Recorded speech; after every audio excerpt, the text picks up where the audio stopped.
Pertama sekali, saya memahami mekanisme bekam, proses bekam itu secara lebih jelas. Kedua, saya dapat merukai stigma ataupun pandangan negatif masyarakat mengenai bekam itu sendiri.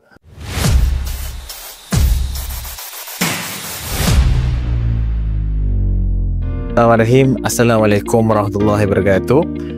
Salam sejahtera. Nama saya Muhammad Mujahid, berasal daripada Ceras KL.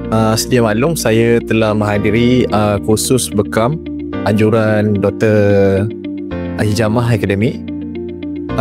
Dalam kursus ini, apa yang saya dapat? Pertama sekali, saya memahami mekanisme bekam, proses bekam itu secara lebih jelas.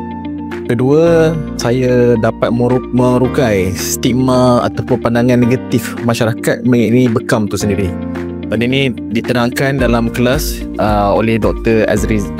Azrinas secara detail lah benda ni. So kami di sini, kami didedahkan dengan persoalan-persoalan dan kami diberi ruang untuk berdiskusi pasal benda ni.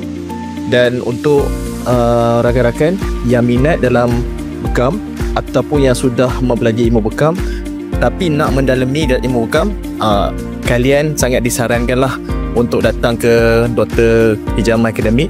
Sebab apa?